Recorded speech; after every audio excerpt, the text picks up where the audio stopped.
Ассалаумағалейкум ағайын. Менің датым бар, уәжім бар Қазақстан Республикасының Әділет Министрлігіне, одан бөлек республикалық нотариалдық палатаға, өңірлік палаталарға. Қазір өздеріңіз білесіз, атқарушы жазба жасалып жатыр. Осы атқарушы жазбаны жасау кезінде нотариустер заңды белшесінен басып жатыр. Атап айтсақ, біріншіден өндіріп алушылар келген кезде олардың талап ету құқығының негізділігі тексерілмейді, оның даусыздығы тексерілмейді. Қалай? Олар, мысалы үшін банкке келейік, немесе коллекторлық агенттік болсын, қай-қайсысы да нені ұсынады? Келісімшартты, банктік займ шартын, немесе жалпы кредит беру туралы шартты ұсынады, және де нотариустер соның негізінде олардың талабы даусыз деп ойлайды. Бұл бір. Екіншіден, борышкердің осы талапты, яғни банктің болсын, коллекторлық агенттіктің болсын, өзге де ұйымдардың кредит беретін талабын мойындайтын қолхатын, өзге де жазбаша құжатын талап етпейді түпнұсқада. Сөйтеді де атқарушы жазбаны жасап береді.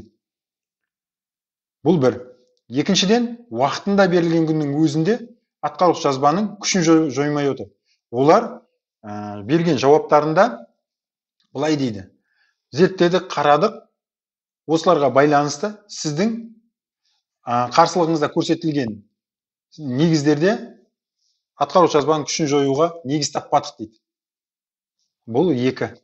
Үшіншіден, нотариустер осы қарсылық тапсырғаннан кейін атқарушы жазбаға, атқарушы жазбаның күшін жоюдан бас тарту кезінде оған хат күйінде жауап береді.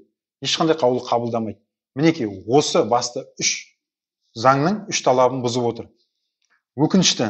Біріншіден, нотариустер мынаны білу керек: атқарушы жазбаны жасау үшін екі талап міндетті түрде қанағаттандырылу керек. Біріншісі даусыз болу керек, екіншісі талап қою мерзімі өтпеу керек, 3 жылдық.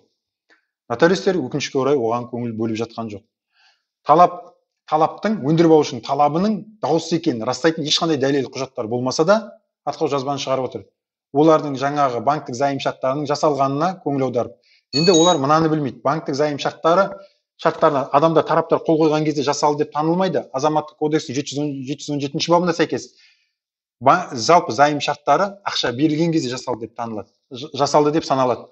Ал енді егер де сол банктік займ шарттары бойынша ақшаның берілгені дәлелденбейінше, мұндай шарттар даулы шарттар болып есептеледі. Азаматтық кодекстің 724 бабы. Нотариустер осыны көру керек. Екіншіден, нотариустердің қолында өздерінің нотариат туралы заңы бар, және нотариат іс-әрекеттерді жасау туралы ереже бар. Солардың талаптарын мен соларды ғана қарадым, басқа ешнәрсені қарамаған күннің өзінде нотариустер талап қоюшының талабының даусыздығын тексеру тиіс. Ол оп-оңай тексеріледі. Өзара жасалған акты талабымды мойындаймын деген, немесе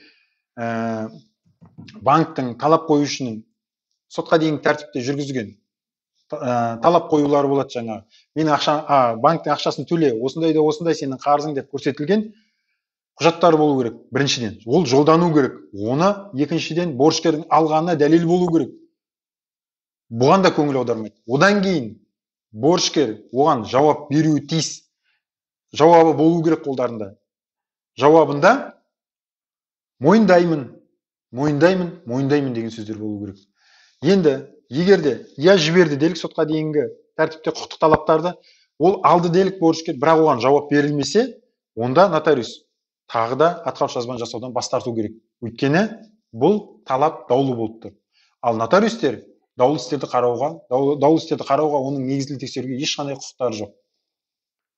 Бұл екі. Енді үшіншіден, атқарушы жазбаға уақытында берілген қарсылықтарға, мынау сенің уәжің негізсіз, сенікі дұрыс емес, сенің, яғни талап қоюшының талабы мына банктік займ шарттарымен, немесе кредиттік шарттарымен жалпы анықталады, сен осындай төлегенсің, сен мойындаған болып есептесесің деген сияқты болмайтын әңгімелерді жазуға құқықтары жоқ. Себебі мен нотариат туралы заңды да көрдім, жаңа нотариаттық іс-әрекеттер жасау туралы ережені де қарадым. Бірде-бір жерде нотариустердің жаңағы даудың, атқарушы жазбаға қатысты мәлімделген қарсылықтағы даудың негізділігін және оның заңға сәйкестігін тексеруге, былайша айтқанда даудың заңды екеніне және негізді екенін тексеруге ешқандай өкілеттілігі жоқ. Бұл тек қана соттың басым құқығы бар бұған. Басқа ешқандай органның. Сондықтан нотариустердің бұл әрекеті де заңсыз. Үшіншіден, Төртіншіден болдау деймін. Жаңағы атқарушы жазбаны күшін жоюдан бас тарту кезінде олар жауап қана береді. Нотариаттық іс әрекетті жасау туралы ережелерде, нотариат туралы заңдарда мұндай жағдайда ол қаулы қабылдау керек. Бұл жөнінде жоғары соттың берген түсіндірмесі де бар, өздерінің қаулысында осындай істерді қараған кезде. Қаулы болу керек. Бас тарту қаулысы, күшін жою қаулысы. Қаулымен ол процессуалдық құжат. Бұл жерде нотариустер атқару жазбаның күшін жою кезінде, күшін жоюдан бас тарту кезінде процессуалдық әрекет жасап тұр. Демек, ол қаулы қабылдау керек. Олар айтуы мүмкін, нотариаттық іс-әрекет емес, нотариаттық іс-әрекеттер бойынша қабылдаймыз деп. Бірақ атқарушы жазбаны жасау нотариаттық іс-әрекетке жатады. Ол бойынша сіздер қаулы қабылдайсыздар. Енді ол жөнінде де яғни оның күшін жоюдан да бас тартатын болсаңыздар, қаулы қабылдану керек. Мінекей осы қаулы қабылданғаннан кейін барып біз сотқа жүгінуге құқылымыз.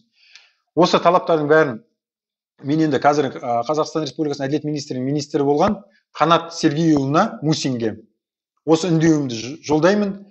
Мына атқару жазбаларын жасау шеңберінде жүріп жатқан заң бұзушылықтарды тоқтату керек, нотариустердің санасына кіргізу керек, олардың әрекеттерінің заңсыз екеніне, және әрбір нотариус нотариаттық институттың өкілі ретінде, ал нотариаттық институт адамдардың құқықтары мен заңды мүдделерінің бұзылмауының кепілі ретінде қызмет етеді бұл институт. Ал қазіргі жағдайда қалай болып тұр? Өкінішке орай нотариустер нотариаттық іс-әрекет жасайтын кезде заңды емес, арды емес, намысты емес, көбіне қалтаны ойлайтын секілді. Біз осыны байқаймыз. Сонымен сөздің тоқетерінде айтатыным, осы видеоны көпшілік адам бәріміз жан-жаққа таратайық. Көп таратсақ, көп пікір қалдырсақ, кімнің басында осындай оқиғалар отыр, бәрін жазыңыздар. Сол арқылы біз мемлекеттің басында отырған Қанат Сергейұлы секілді министрлердің құлағына жеткізіп, заң бұзушылықтардың алдын алуға жұмыс істейміз. Бұл біздің өзімізге керек, министрлерге керек, солар істейді деп ойламайық. Оларға да біз үнімізді жеткізуіміз керек. Үнімізді жеткізу үшін көп таратайық, Мынаускеден қойып тұрайық ағайын. Сонымен Қанат Сергейұлы, сіз осы айтылғандардың бәрін көңіліңізге алып, менің уәждерімді тыңдап, оны заңдардағы өздеріңіздің жақсы көретін заңдарыңызды қарап, уәжімнің негізді екенін түсініп, нотариустердің заңсыз әрекеттеріне тоқтауға, яғни доғартуға әрекет жасайды деп сенемін ағайын. Жақсы, сау болыңыздар.